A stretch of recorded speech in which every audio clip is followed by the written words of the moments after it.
a very special guest for this show. Always a very special guest for any show that he does. His name is Erich von Daniken. The daddy of them all, you could say. The man referenced and revered by so many who've made a connection between mankind and visitors from space.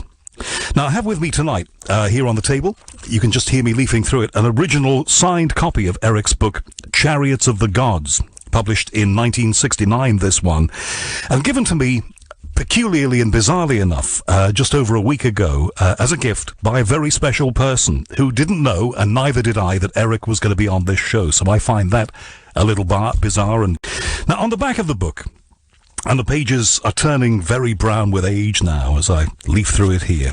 There are some quotes about what is inside the book, and it's a very well-written, very tightly packed volume that I think stands up very well today. The Sunday Mirror is quoted on the back of this book as saying, the author's theory is that in the Earth's remote past, the planet was visited by beings from space who perhaps fathered humanity as we know it. A challenging discussion about our past and future. That was the Daily Mirror of the day. Also on the back of the book is a quote from the Daily Mail. It says, powerful stuff, and no matter how one tries, it cannot be discarded as a crackpot theory. Now, Erich von Daniken, who we're about to connect with in Interlaken, Switzerland tonight, and he's here tonight from Interlaken on Talk Radio. Erich, how are you? I'm feeling wonderful. I'm sitting in Switzerland. It's beginning cold, the weather is beginning cold, but I enjoy life. Is there any reason why you're based there? Because it's a place of beautiful vistas and clear air. You know, I'm Swiss since eternity. My family is Swiss since eternity. I grew up here in Switzerland, so I am Swiss. I cannot change it. That's my home place. But, you know, with the work that you've done and the acclaim that you've had around the world, you could have based yourself anywhere. You could have been in San Bernardino. You could have lived in New York City, wherever you wanted to be. Yes, but my home place is still the best place. You see, I traveled the world. Just 10 days ago, I come back from Indonesia.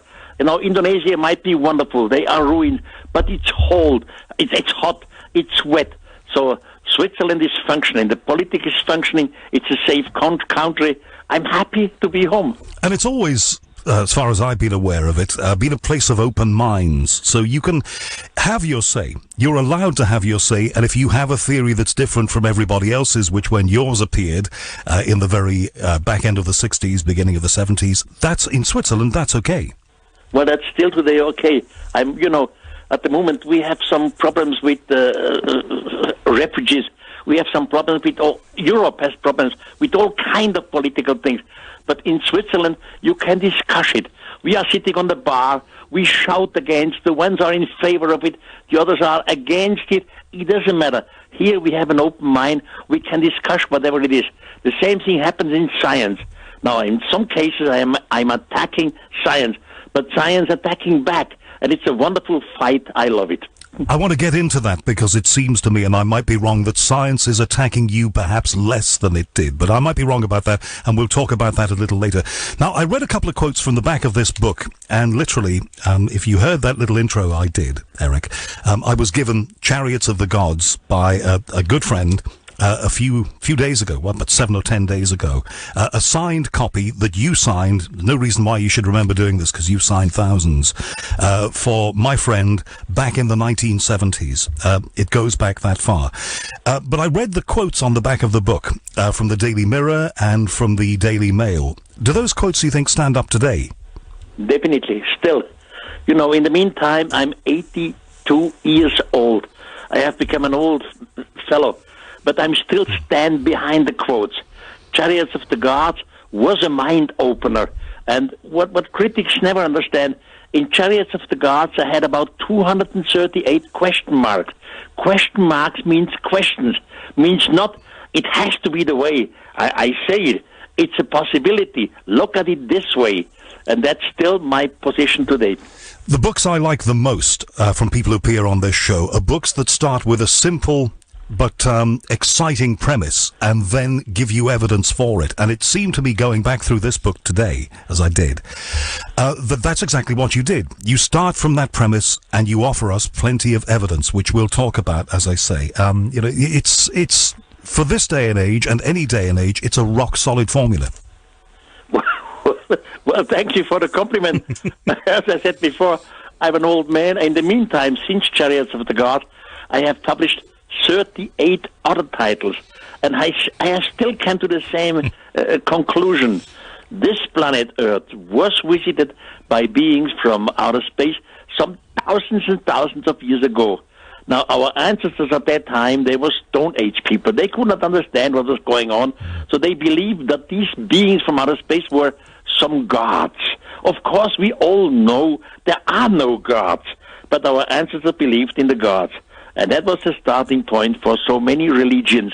In the meantime, we have enough of indication to support that case. I'm still the same opinion as 50 years ago. We're coming up on some commercials here. That is the nature of radio. You understand this because you've done so much of it. Before we do that, though, and before we get into the meat of the book, and then I want to talk with you about some topics from today, from 2016.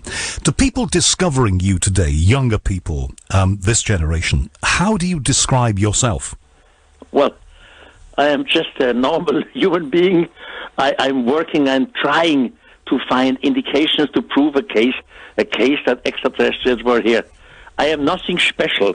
I am just like everyone, but I'm a researcher. I try to find out answers, and I accept if I am wrong, and I'm happy if I am right. Let's go back to the 60s when you were putting the book together. Let's set it in context. What was it that lit the fire under your feet to do this? Well, it's a long story. I try to make it short. By the way, my mother language is German, so you hear this. My second language is French, so I might have some problems to express me in English. But anyhow, the story goes on. I think we'll understand perfectly. I've talked with you before. You are brilliant. I was educated in Switzerland as a strict Catholic. I was in a boarding school led by Jesuits, and of course I was a deep believer in God. I still never lost my belief in God, although I do not know what God is. But anyhow, for me as a young boy, as a 16-year-old boy, God had to have some minimal qualities. For example, God makes no mistake.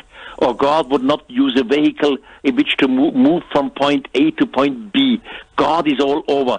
Now, in this high school, we had to make translations from parts of the Bible, Greek to Latin, Latin to German. And then I learned that the God of the Bible, he uses vehicles to move from point A to point B. He comes down to the holy mountain with smoke and fire and crumbling and loud noise and so on. So I simply had doubts in my own Catholic education, and I wanted to find out if other communities in antiquity have similar stories. So I started to read the beginning of other religions, and slowly I realized that in many of these old religions we have similar stories, of course with different names, but the basic is always the same. Someone from heaven, someone from the sky descended. They came to us, they helped us, they gave us some orders and rules. They disappeared again, but always with the promise to return in the faraway future. So finally I asked myself, what are these beings? Real God? Angels? Or is it all a misunderstanding? Should these be extraterrestrials? So, well, that's the base of my story. So you won't be the first person in this world, on this planet, to kick against a religious education. Do you think, and it sounds like that was part of it anyway, that was a segment of your motivation for this? It was definitely the beginning of it. And you know, in this boarding school I was led by Jesuits, I had my doubts, and I talked to the professors about my doubts, and they understood it. Erich, if you want to know more about it, go to the library of the university, which was just nearby. Ask for the Book of Enoch. As a young man, I never heard of Enoch. Who the hell is Enoch? So I learned the Book of Enoch, and the next step. So finally, the result is we were visited by beings from outer space. And they will return. Maybe they are back already. We don't know. So you sound like a very unusual young man. I think I'm a very normal young man. Everyone has doubts, and we all are fighting against something. So my fight was the fight against consciousness, against my religion. And then you have to, and like I say, once we've been through the commercials which are coming up, we'll talk about the book and its legacy. But then you have to write the book. That's one thing. And then you have to find somebody who's willing to put it out there, to publish it. That was the next catastrophe. From my family, I grew up in the hotel business. So it was normal that after my high school, I went to the hotel school, and finally I was a barkeeper, I was a waiter, I was on the reception of a hotel desk, and when I wrote Chariots of the God, I was the managing director of a first-class hotel in Switzerland. So I wrote Chariots of the God, and I was absolutely sure for myself, well, this would be a bestseller. But I'm the only one who believed in this. All the others said, oh, come on, forget it, it's all rubbish and nonsense. So I sent the manuscript to 20 different German publishers. They all sent it back, all with nice letters. Well, we are not used to it. It's not scientific enough. It's not serious, and so on. And finally, because I was the manager of a hotel, every year, one of the German leading scientists was a guest in my hotel, and we were discussing. And one evening he said, Erich, you should write a book. And I said, I have written a book, but I found no manuscript. He said, well, I know a publisher. Maybe we should talk to him. Next morning, I was on the phone, and he said to someone unknown to me, listen, Erwin, I have a young Swiss here. He has written a complete crazy book, but the man is not crazy. You should listen to him. And the next step happened. I went to Düsseldorf in Germany. I talked to the publisher, and he said, okay, maybe with a little short edition of 3,000 copies, we can try to sell this manuscript. Well, the result is now millions of copies. How many million? Well, in the meantime, about all the books together, we are roughly 70 million copies worldwide. Wow. Erich von Daniken, very special guest here on this Sunday night.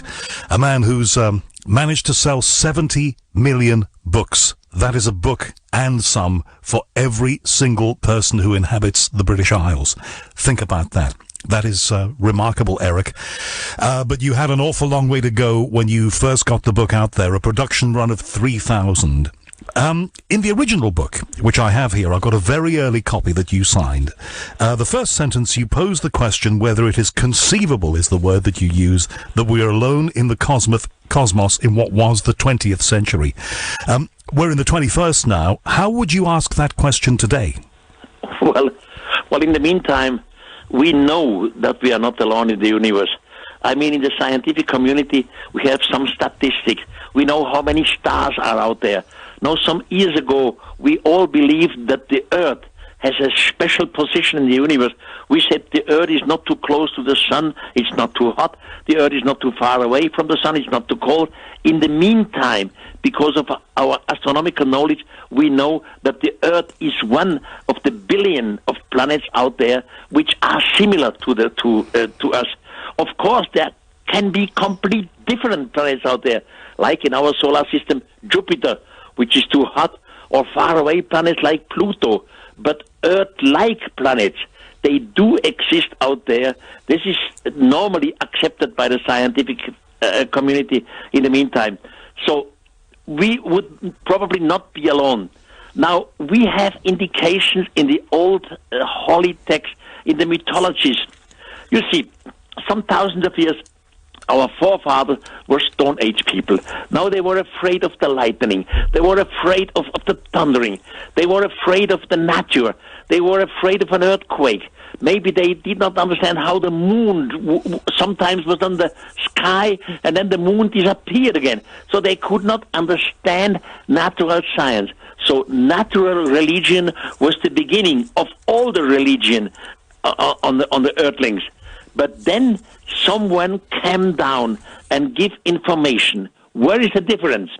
For example, in the old holy text, you have one text which is called the Book of Enoch. One of the extraterrestrials teaches a human in their language. And he says to the human, look out at the window. You see this little light out there. You humans call it moon. But the moon has no light by itself. The moon receives his light from the sun. And then he explains why the moon sometimes disappears and is half, etc. Or he explains to the young man, you see this bright, shiny light there? You humans, you call it sun. You see all the little lights out there? You humans call it stars. And then he explains that our planet surrounds the sun in 65 days, roughly more or less, etc. Now, natural religions, earthquake, crumblings, storms. They have created natural religions. But nature does not give scientific information.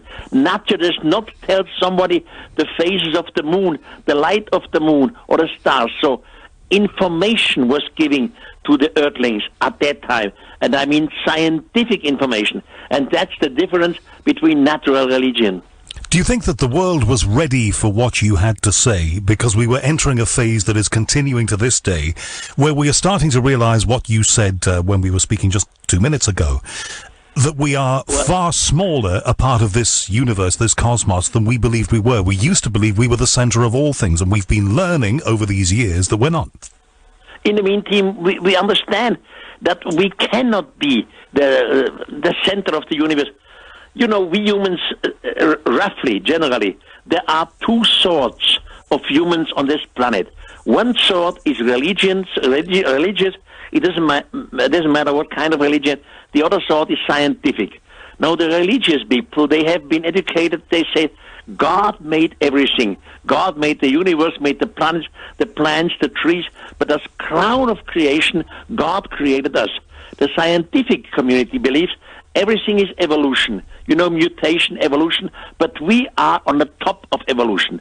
Now, in both cases, if you look at it religiously, crown of creation, or scientifically, top of evolution, in both cases, we look at ourselves as the top of the universe. We think we are the greatest. We have to learn to become a little more humble, modest, and learn there are other forms of life out there. We are neither the crown of creation nor the top of evolution. And that's what's going on today. We learn slowly. Well, we are a little part like ants in this gigantic, wonderful universe. And the tide of scientific discovery, certainly recently, and we'll talk about this a little later, but seems to back up what you've been saying for all of these years. Does that give you a nice warm glow inside?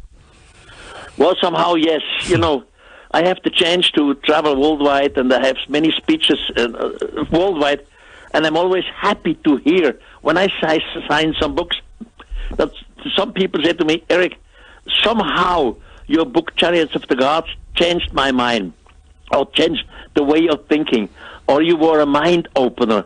So I'm happy to hear this.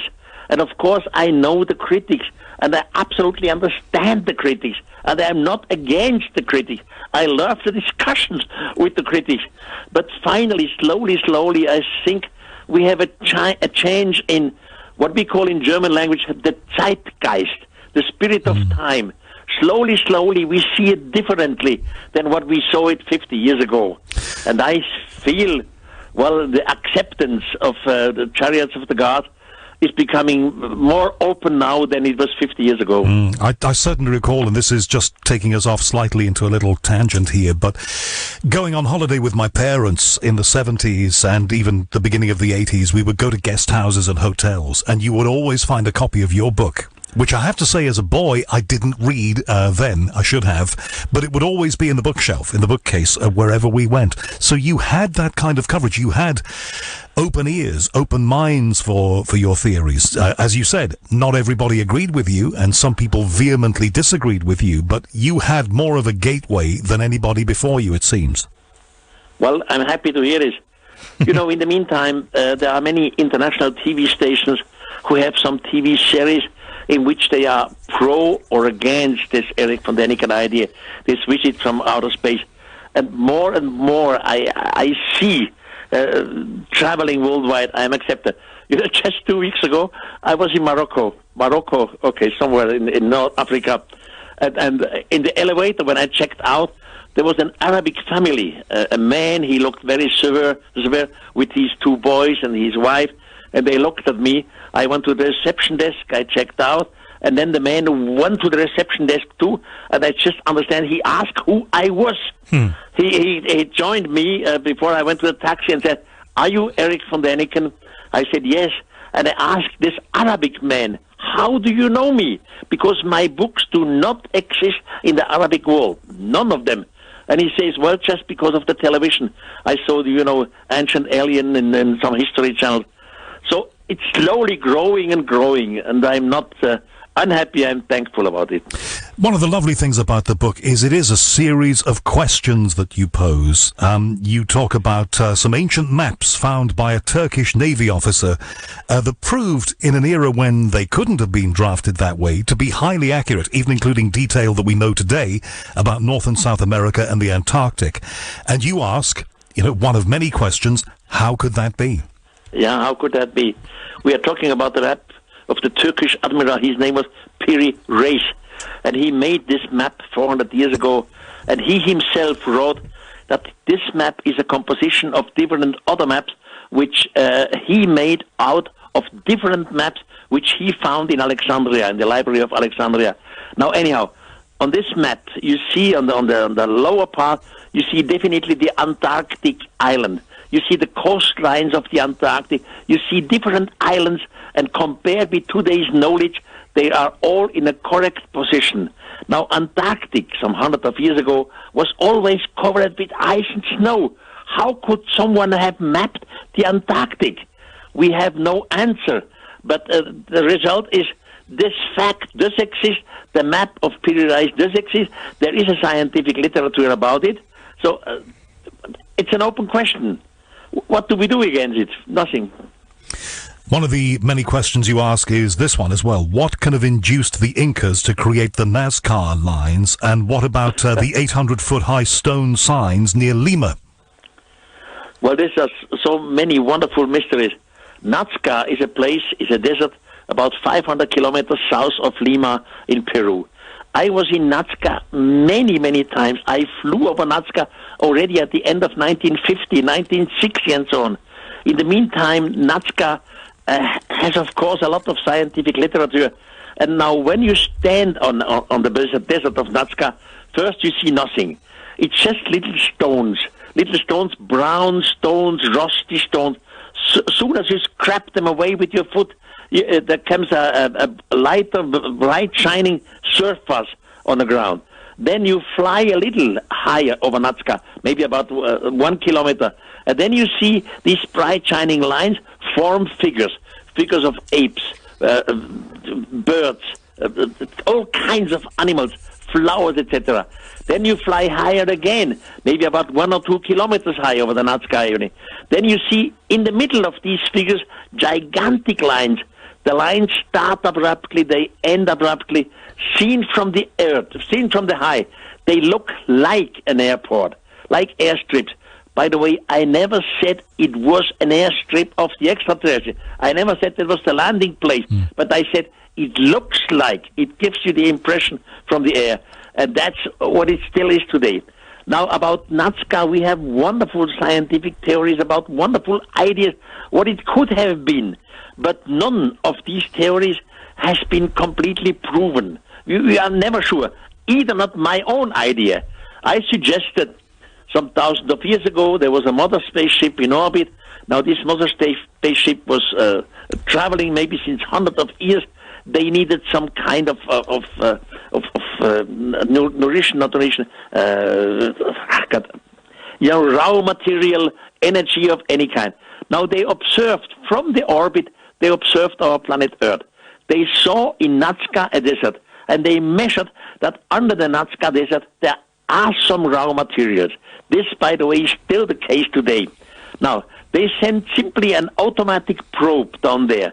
There was no airstrip. There was no airline. Nobody was the natives making an airline. But this robot, this probe from outer space came down. Maybe at the last part of the landing, it used an air cushioning or whatever. So sand and stone were blown away. Finally, this robot came to a standstill. They made some measurements. They found out, are there raw material? Is there energy? Is there maybe uranium or whatever they need? And then they start again. But in the meantime, 2 or 3 natives may have observed this robot, this automatic probe, and they realized something from the sky has descended. They did not understand a word about technology. They went to their tribe. We have seen something from heaven. And now the natives come to the desert. They see a little line simply by blown away stones and sand and so on. Now they believe the gods from the sky wish that we make lines. And now the natives start to make lines. Long lines, small lines, in all kind of direction, always hoping that the gods see these lines, that the humans are prepared that the gods return. Maybe one day a priest may have a brilliant idea. I mean, priests always have brilliant ideas. He say, we have to show them signs, offerings. Now birds, fishes, monkeys, and so. And now in the midst of the line, they start to create these figures. So that was my idea about Nazca. I do not know until today if my idea is a good one or a bad one. But I know all the other ideas, and it ends with the same question. We have no final answer about the mystery of Nazca. Fact is, there is a gigantic desert 500 kilometers south of Lima in Peru. Fly over it, and you have an impression of a gigantic airport thousands of years ago, looking like airstrips, starting abruptly, ending abruptly. The longest of it is 3.8 kilometers long, and in the midst of these lines, figures. Figures so gigantic that you can see them only from the air. From Interlaken, Switzerland tonight, Erich von Daniken, who's coming shortly to the UK. Tell me about your trip, Erich. Well, next Saturday, I hear in London at the Piccadilly Circle, there is a theatre called the Princess Anne Theatre. And I am happy to be there for the first time since about 25 years back in England. And I have a speech there, a public speech, and I show my best arguments of course to defend my theory that visitors from outer space were here. And then there is some program going on. They call it the Erich von Daniken Legacy Night. I don't really know exactly what is going on. I will be surprised by many little things. But first of all, I will have a speak of about 70 minutes, and I show you the most incredible, really, indications and computer animations to support the case. Thousands of years ago, extraterrestrials were here. In a way, we're doing the Erich von Daniken Legacy Night tonight, I think. Now, I want to get into more specifics about the book, the seminal work, the first one, the one that was developed by others, commented on by many, caused all kinds of controversy, and turned on lights for a lot of people. You talk about cave frescoes found in the US, in France, and other places. We're aware of the French ones, certainly here in Europe, of course we are. And you wonder if the people who painted them were representing precisely what they saw and not just indulging in art for the sake of art. Exactly. You see, some thousands of years ago, our Stone Age people had no connection together.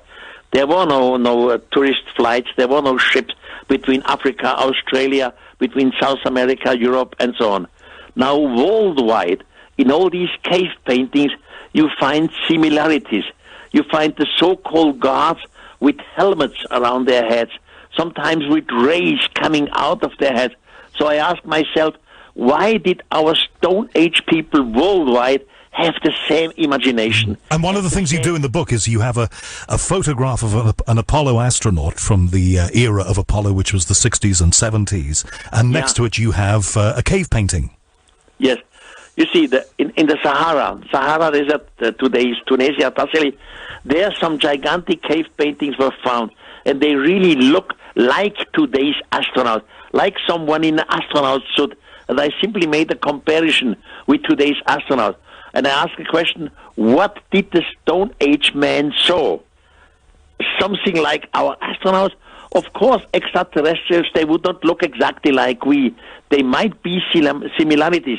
That's another question, which can I explain. But they need an astronaut suit because on Earth we have different bacteria, we have different virus, we have a different air connection than extraterrestrials have. So they must protect themselves, the extraterrestrials, in a kind of suit, in a kind of helmet. And some of our primitive Stone Age ancestors saw it, and for him it was the gods. So he started to paint it or to chisel it in his stone wall. That's the basic idea. And as you say, separate populations in separate places separated by thousands of miles. Yes, in one place they could indulge in art and just give a kind of representation of something they imagined. But when different people in different places start to represent what they have seen all the same, then you get a pattern. Were you the first to say that, Erich? I'm not so sure. Well, at least maybe in a Chariots of the Gods was not what we call a scientific book. Chariots of the Gods was, on the other hand, not a novel. It was, in German, we have a term which is called Sachbuch, which means a book of facts. The facts have to be there. You have to give the exact sources, but it's not in a scientific way like the community would do it. So whatever I presented in Chariots of the Gods and in the later books, all these objects, all these findings, all these paintings, all these texts, they do exist. You can control them, but the resolution, the concept I make out of all these mixed things are different than what the scientific community does. But the facts exist. So is it with all these paintings and these chiseling worldwide.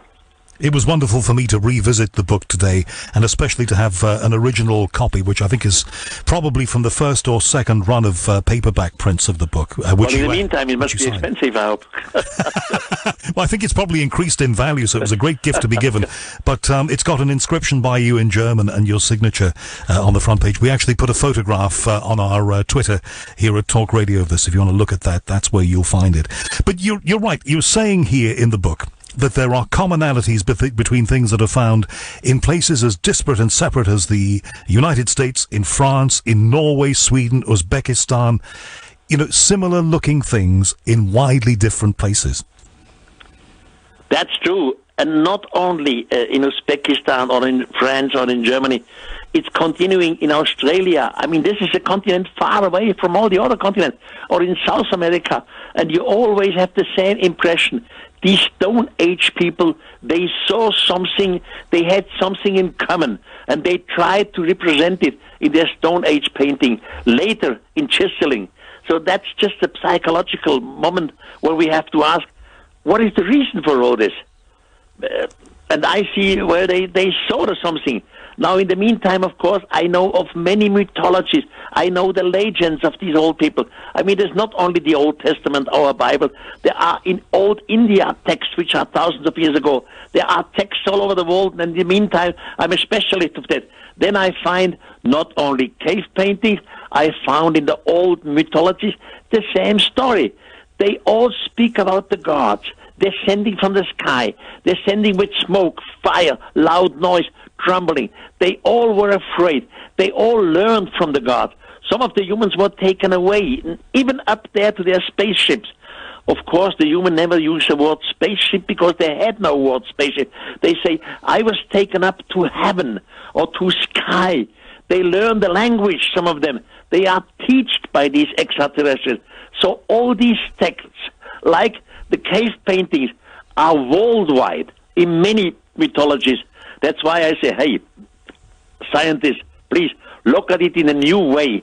We have a new way of observation and of learning of all these things. You talked about Australia. One of the things that struck me when I was lucky enough to visit there and meet Aboriginal people there was the connection they have with their history, a connection that we've severed here because our lives have been technological and we've moved on at a pace. But they have a narrative that goes back and back and back. If you've been to Australia, did you find that assisted your work? Oh, of course. I mean, there are the cave paintings in the Kimberley Ranges, which again are similar to the rest of the world. And then there are the mythologies. I mean, the Aborigine people, wonderful, brilliant cultures, they have mythologies. And these mythologies were written down. And the mythologies always speak about the gods descending from the sky, the gods who were the teachers, the gods who learned our ancestors in different belongings, including in astronomy, including telling them that we are not unique in the world, including about the calendar knowledge. So this is mythology of the Aborigines, but not only of the Aborigines. One like me who knows the mythology, it's a worldwide phenomenon. Go to the Greek god of Zeus or Apollon, it doesn't matter. Go to the mythology of the Inca or in Central America of the Maya. It always repeats. The gods were coming from outer space. The gods were the teachers. The gods were there who taught our ancestors, and they promised to return, and they will return. That's why every society in the past, every culture, had this expectation of the returning of the gods. And still today, we have the same thing. Just remember, When Francisco Pizarro was the Spanish conqueror of today's Peru, when he arrived for the first time in Peru, the natives fell down on her knees. They adored him as a long-expected god. The same thing happened in Central America. Hernando Cortes, he was the Spanish conqueror. He came together with Moctezuma. Moctezuma was the ruler of the Aztec. Moctezuma fell down on his knees. He believed that the Spanish, Hernando Cortes, was the long-awaited god. The same thing in the South Sea. Take James Cook, for example. James Cook was the discoverer who discovered, for example, Hawaii. Now, the Hawaiian people again fell down on her knee. They believed that James Cook was the long-awaited god. So I mean by this, the expectation of someone is not a Christian invention that happened long time before Christianity. And now what happened today? I am educated as a Christian, as a Catholic. We Christians, we expect the returning of Jesus. But the Muslim community has the same thing. They wait for the expectation of the returning of their Mahdi. So you're saying that all around the world... The Jewish community wait for the returning of their Messiah. So not only in the cultures which have died out, still in our today's religions, we have this expectation of the return of somebody. Okay, Erich, here's as the minutes tick down before we have to take another break here. Here's a left field question for you, and I don't know if there is a short answer for this one, but here goes. The expectation that something will return. Well, look at the state of this planet now. Look at what we've made of it. Look at the difficulties that we're facing, and look at the potential difficulties that we now face in the future. Why have they not returned? Well, I think they have returned. You see, we have today's UFO, and this is a never-ending story. Some 20 years ago, I was laughing about UFOs. In the meantime, not anymore. UFO has become a serious business, and probably we are already under observation. The man who created the book Chariots of the Gods and 36 other books since then, selling 70 million volumes over the years and bending ears and turning on lights in people's brains, and also encountering along the way, Erich, a certain amount of controversy. Not everybody has wholeheartedly smiled and agreed, have they? I absolutely understand it. You know, we have a serious community which is called the scientific community, and we all want to be serious. We all want to be reasonable. Now, Erich von Daniken comes up with ideas that extraterrestrials were here. So the reasonable people say, what a rubbish. Does he not know that the stars are light years away from the next star? So how could somebody reach these distances? Or Erich von Daniken says in his book that these extraterrestrials were even looking like us, so human-like looking. Then the critics say, and they are right, well, this is rubbish. I mean, evolution on another planet will go completely different way. How will he explain this away? So I fully understand the critics from different sides, from archaeological part. I fully understand it. There are other opinions than my opinions. The question is just, let's sit together. I always learn when I sit together with some scientists who are against this idea. It's simply a question, be fair, be honest, do not lie, do not try to take somewhere over the table. Just listen to each other and come into arguments. And at the end of each discussion, I learned something, and the other side always says to me, Erich, we didn't know about this. We didn't know about these texts. So we both sides learn from each other, and that's what we should do. I mean, this is... amazing stuff for so many people, and some people, as you say, not able to take it on board, and you have to come back at them. How have audiences changed since you started talking about this? Presumably at the beginning, and I don't know this, but presumably there were people who heckled you and people who just didn't want to listen but went to put you down. Does that sort of thing happen now? Are you expecting that I'm sure it won't happen in London, but are you expecting that kind of thing in the future? Not anymore so hard as before. Chariots of the Gods came on the market in 1968. That's some 50 years ago. And in the meantime, I'm an old man. I had many debates, and I learned, of course, a lot. and I admitted that I have made some errors, etc. And the other part has learned also. In the meantime, we know about astronomy, about statistics, we know about the Earth-like planets, and so both sides have come closer together. In the meantime, this hypothesis of a visit from outer space by extraterrestrials has become more and more acceptable. We can talk about it seriously, not anymore just being stupid against each other. We can talk about it in a reasonable way, and I'm happy of this development. You talked, and I want to talk about that, definitely, but you talked just a moment ago about errors that you acknowledged that you made. What sort of errors were they? Oh, God. You know, when you are young, and when I made the research for Chariots of the God, I was about 22, 23-year-old young man. Then you believe everything, and you are not self-critical enough. You believe what you read in a book is true. For example, at that time, I was as a 19-year-old man, I was in Upper Egypt. And there on the Nile in Aswan is a little island with the name of Elephantine. And the guide there told me Elephantine has the name Elephantine because from the air it has the shape, the island has the shape of an elephant. So I wrote that in Chariots of the Gods. Later I learned this is all garbage. The Elephantine Island does not look like an elephant. It simply has the name because some elephants were on the island. Or I was in India, in Delhi. In Delhi there is an iron pillar. I saw it, I was there, I photographed it, and the local guy told me this iron pillar is not rusting. So I speculated, well, is this maybe an extraterrestrial object? Somebody left it here, so that we should learn about the technology and so on. In the meantime, this damn pillar is rusting.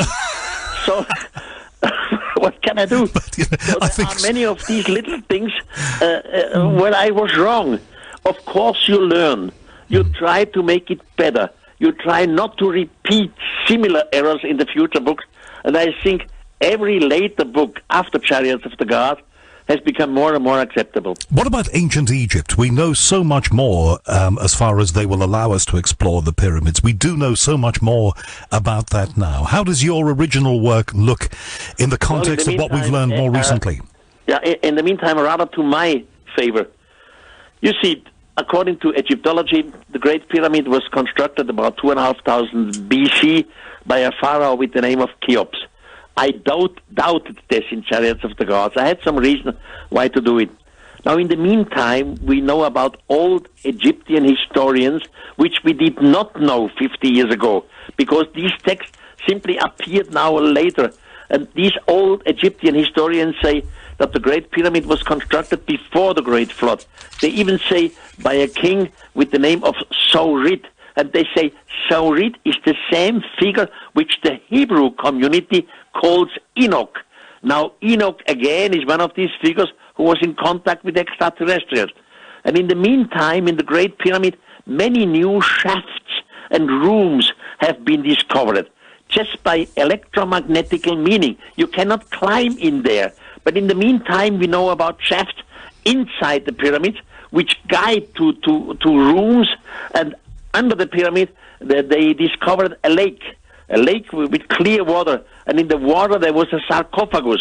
Unfortunately, the sarcophagus was empty. Or, 2,500 years ago, the Greek historian Herodotus was in Egypt, and he was also in Luxor. Well, at that time it was called Theban's Luxor on the Nile. And Herodotus tells in his second book of history that the high priest showed him 241 statues, and the high priest made to any statue a comment. He said, well, this was the king's XY, he was living from then and then, and so on. And at the end, the high priest said, these 241 statues represent 11,340 years. At that time, the gods from the firmament were down on the earth. Since that time, the gods have not returned. Now, all these statements by Herodotus were never taken seriously by Egyptology. Herodotus was the same who said that under the pyramid there is a lake. In the meantime, we have discovered the lake. So slowly and slowly we learn that these ancient historians did not tell rubbish. They were telling the knowledge at their time. So the Egyptian priest told them it was not Cheops, 2,500 BC, who made the pyramid. It was before the Great Flood, Enoch. And in the meantime, we find more and more channels and shafts and rooms. So it all becomes more and more fantastic. I love it. I love it too. When I was a boy at school, we had the Tutankhamun exhibition in London, which of course captivated the world back then. The great golden, elements of it, which were fabulous for the world to see. But at that time, the big question was, how were those people back then able to build the pyramids? What technology could they have used? It had to be assisted by somebody or something from somewhere. Now, though, scientists are starting to say, actually, it's not as difficult as that. And people with their level of knowledge back then may well have found ways to build the pyramids and indeed build Stonehenge. Of course, I have no problems with building Stonehenge or building the pyramid. Our ancestors had some ways to move, to transport gigantic stone blocks, whatever the way was. My problem is another one. My problem is the engineering knowledge. You see, every technology has an evolution. Slowly, some thousands of years ago, our Stone Age ancestors started to learn what is an arrow, what is a bow. Then they started to learn what are stones. There are different sorts of stones. Some of them are harder, others are softer. You can chisel it, you can cut it. Then they learn how to transport it, about wooden rollers. All this is called evolution in technology. And evolution in technology, finally, after some hundreds and thousands of years, make practically everything possible. They could make the Great Pyramid. But the problem is, in the Great Pyramid, we have a lot of shafts, rooms, etc. This means planning, engineering planning.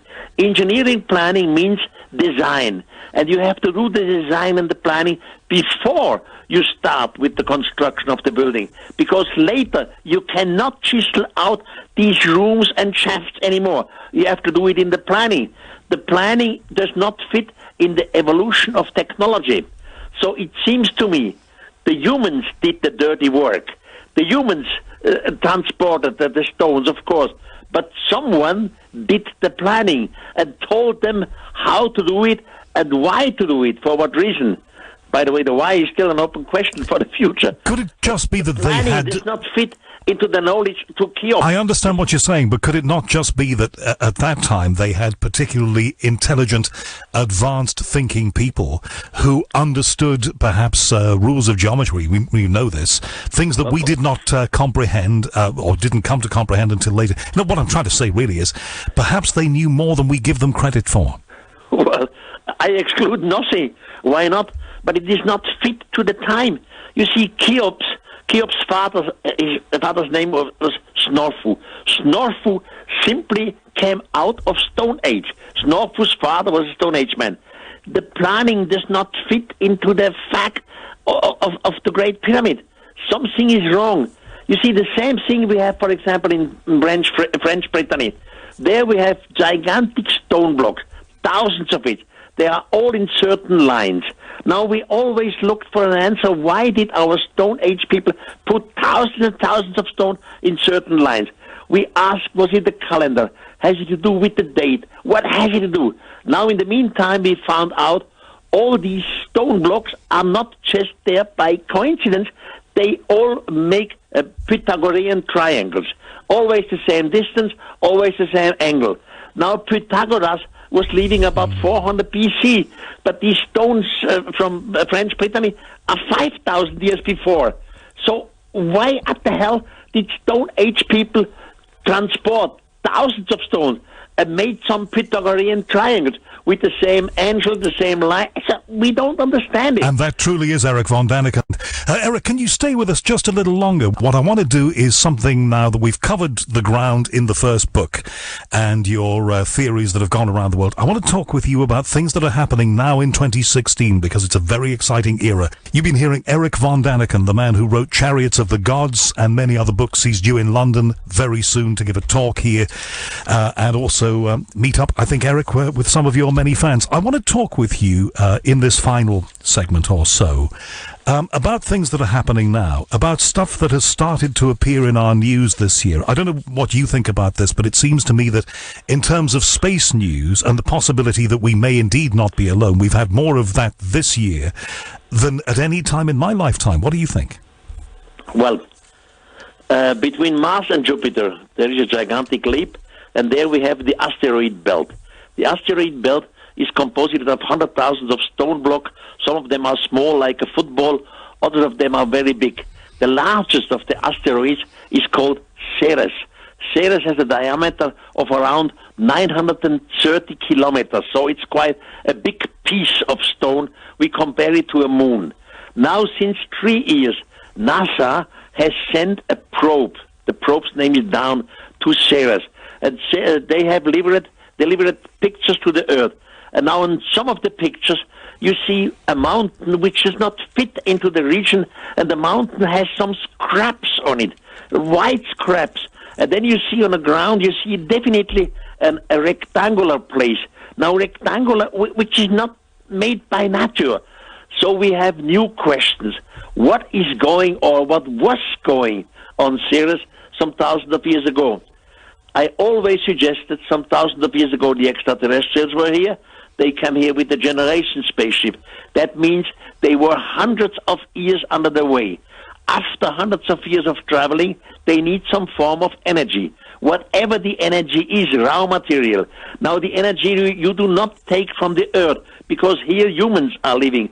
You simply take the energy in the asteroid belt, because there it's free. Nobody hurts you. No, so the energy is just on the surface. And now today, thousands of years later, we found on Ceres some traces of artificial stuff. So we can ask us, what was going on there thousands of years ago? Mars, we have two moons. They are called Phobos and Deimos. Now, Phobos and Deimos are small moons.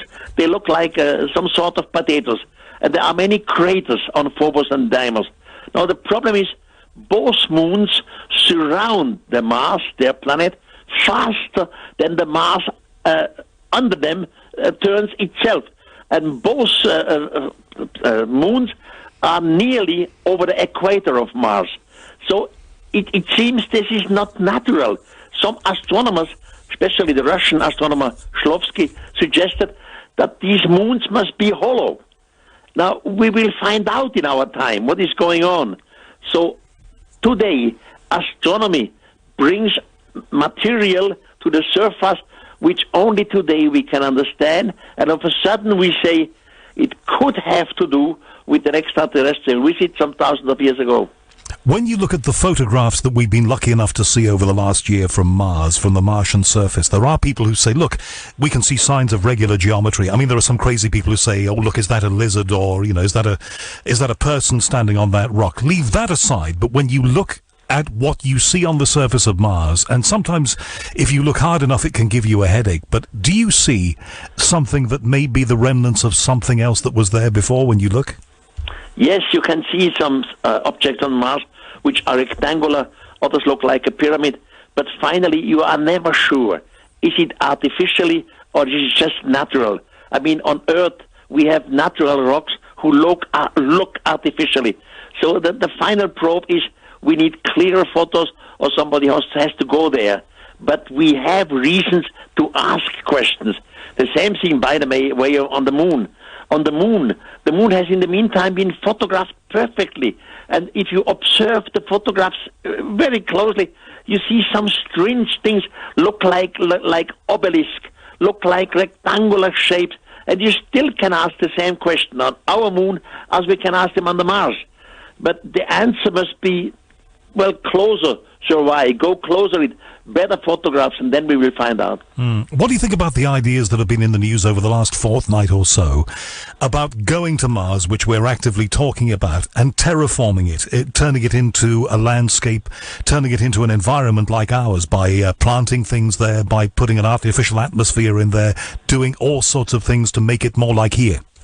Well, theoretically, this is possible, but this is a question not of 10 or 20 years.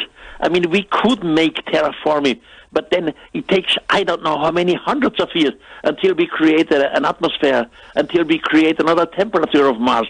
It's not the question of just go there and the next generation has it. It's a scientific project which takes hundreds of years.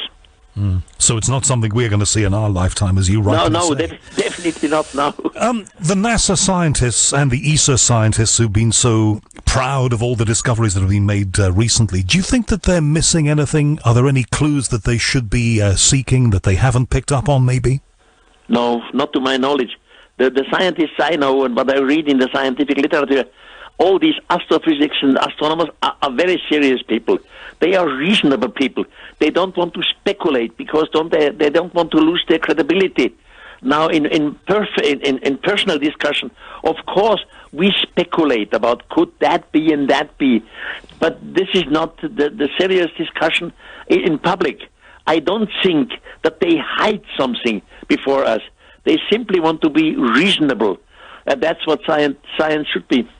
But if you were them, what would you be looking for, and where would you be looking for it? Well, I would really send a probe to the 2 moons on Mars, to Phobos and Deimos. I would go very close to Phobos and Deimos. I would try to make a landing on Phobos and Deimos to find out, is something artificial up there? Why are these 2 little moons turning around Mars on equator? And why are they turning faster than the Mars itself? Are they maybe hollow? So these kind of things I would love to find out. And if something of the kind that you're talking about was discovered there, would you see that as vindication of everything that you've been saying for these 40, 50 years? Well, definitely, yes.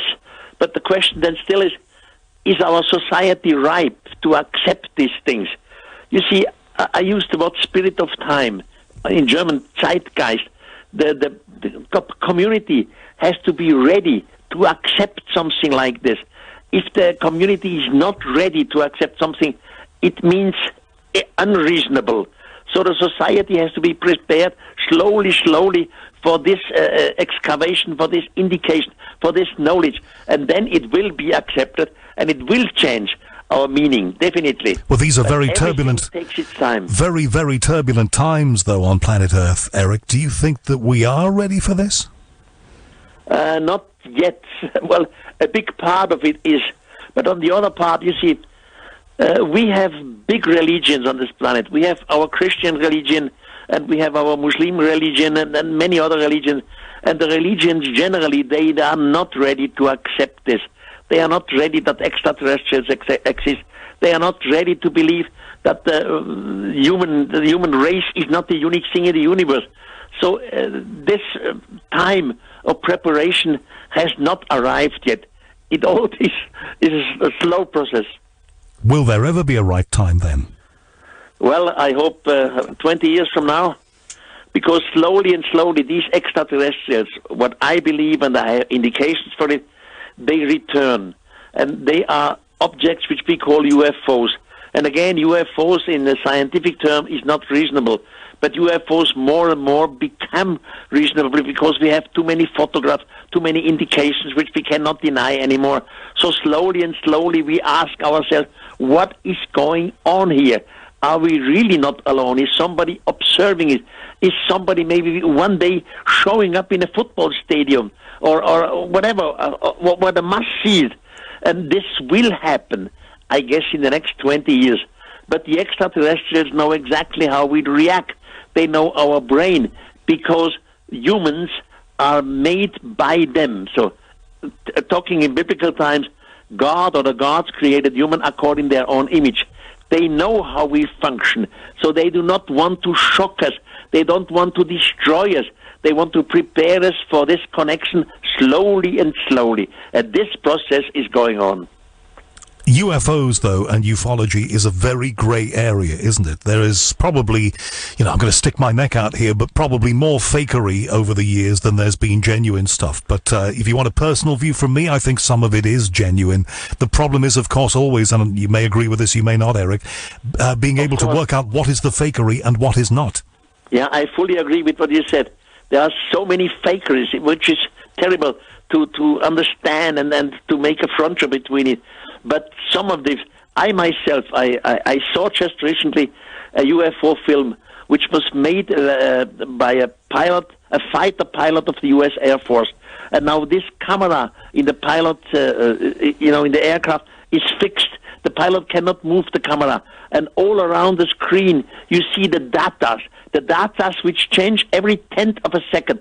What kind of data? How high is the aircraft from above? How fast is it? How far away is it? What is the exact geographical longitude, latitude, etc.? So all this you see on screen, and in the center you see a UFO.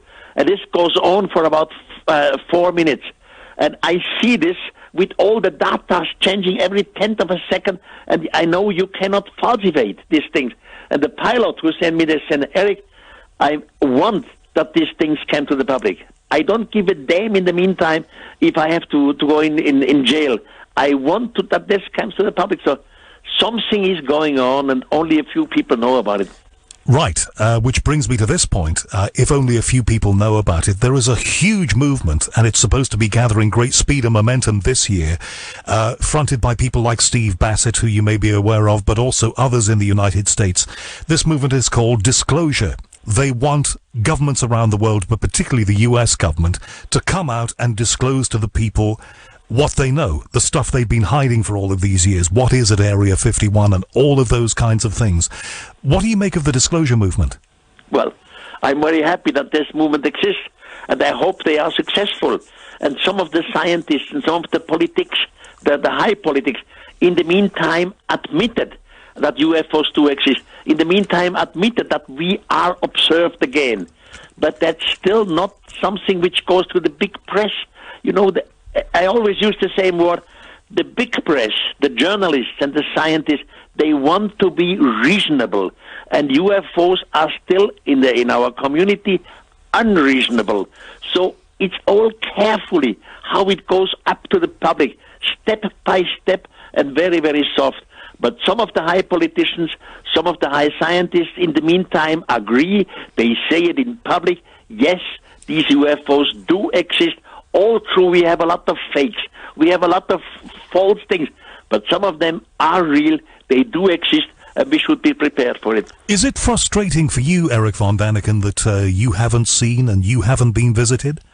Well, somehow I understand it. I mean, as I said, I'm 82 years now. I never saw a UFO myself, but I understand it, because if I would have seen a UFO, I would probably, with my character, just standing up and climbing, that's true, and you have to believe it, and then I become unbelievable myself. So I'm happy. I have my critical distance. You've been saying all of your career writing that the spacemen came here and they seeded what we are today and they will return. What about the whole ethical issue or issues of us traveling in space and spreading ourselves out there? What do you feel about that? Is it right that we put our big footprint on places like Mars? Definitely, yes. We are just a little part of the universe. We are just a little part of a gigantic forms of life forms out there. And we just are not in contact with them. We isolated ourselves. And it is ethically wonderful to learn that we are not alone out there. You know, since humans exist, we have war on this planet. We fight against, because of religion, we fight because of geographic things. We always have reason to fight, the humans against each other. Now just imagine we would accept extraterrestrials are here. Now we realize that we must be a united mankind, not fighting it, because there is something much bigger over our planet, over our Earth. We have to learn and to understand we all are Earthlings. It doesn't matter if we are black or white or Catholic or Muslim or whatever. We are the united humans on this planet, and there is something out there with which we have to communicate. So morally, ethically, it would be wonderful if we accept the existence of extraterrestrials. Do you think that if we get into territory that some people are saying that we are going to get into, like somebody being stupid enough to let off a nuclear bomb somewhere or a missile targeted at a city in the United States, whoever might do that, the idea of global financial crash that a lot of people are very, very seriously concerned about. Do you think that the spacemen, to give them a name, would intervene at that point? No. We have in the past, we had some cases where, God, I'm sorry, my English is not good enough to explain it. We had some cases where extraterrestrials stopped some nuclear weapons. They stopped it, they shut it down, so I cannot go to details about this. So I hope no human is crazy enough. I mean, all the humans who are in a high political position, that they should be reasonable. They are under control. Nobody is just a dictator who can do what he wants. And no human is crazy enough to start an atomic bomb against another nation. This time should be over. At least I hope we are reasonable enough for all this. I mean, we all hope this won't happen, but if North Korea ever got the capability and did something that would be more than ill-advised, do you think that it would be time for the extraterrestrials to step in and stop them? Do you think they would? I'm not so sure about this. I'm not so sure if they interfere in our problems. But even if such a terrible case happened, I mean, the other nations, in this case, the United Nations also, or the Americans, would be strong enough. Something, look, left field now. Something I wanted to raise with you before from the book, from Chariots of the Gods. On page 164, you talk about something that I didn't think fitted in the book, but I probably just didn't understand, why it was there. And, it needs to be explained to me, I think. You talked about a mass concentration experiment that was done in 1965. It sounded fascinating, but I wondered why it was in the book. A mass concentration? What's this? I've got it here, page 164, mass concentration experiment. Hold on. Let me just find it. Mass, say it in German. Oh, God. Where everybody concentrated, where people around the world concentrated on something, on the same aim, the same end. Yes, there was an experiment which took place in Germany, I remember. But that's a long, long time ago, nearly more than 50 years ago.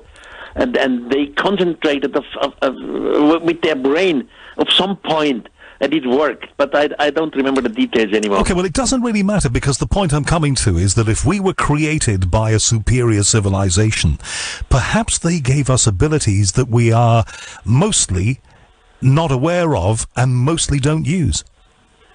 Why not? I mean, the gods created humans according to their own image.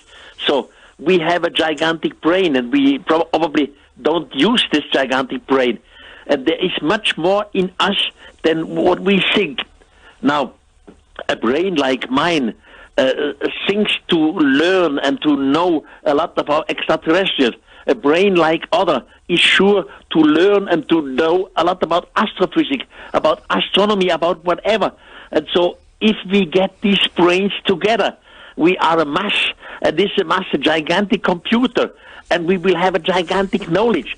That is my basic idea behind it. A lot of people are getting involved in private space travel now. I have a friend, Nigel Henbest, who's an astronomer here. He cashed in his investments, $200,000 US. He's going on a Sir Richard Branson space flight when he's able to. Would you like to do this, and have you been approached to? No, I have never been approached to. But, in the meantime, I'm an old man, 82. Now, if someone came to me and would say, Erich, you have the chance to go up there, I would ask, will I come back to Earth? Because I wish to die on this planet Earth. I wish to die here. And if he says, yes, you will come back to planet Earth, then I say, yes, I can. My curiosity is big enough. If this approach would say, no, you would never come back to Earth, like, for example, going to Mars and die on Mars, I would not go. I would say, no, then I prefer to die here on planet Earth. You're 82. I am fully confident that we will be having a conversation when you are 100, and that will be another marvelous conversation, I am sure.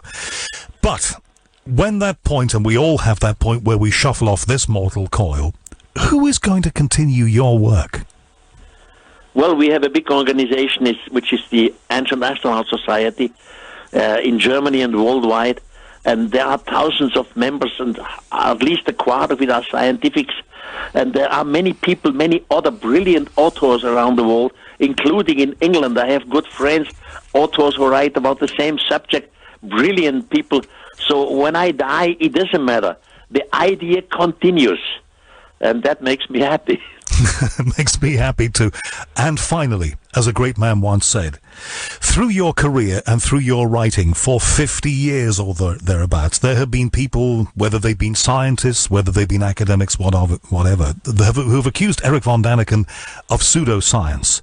In 2016, what do you have to say to them? Oh, God. In 2016, this is history. Look back, and you will probably realize that in some part, Erich von Daniken was right. In other part, he was wrong. Well, that's normal with our humans. I hope you have a wonderful time when you come to the United Kingdom, Erich, and I will continue to look for your work as it appears, and I will continue to follow what you say. Thank you very much for being with us tonight. Thank you for being part of your evening. Goodbye.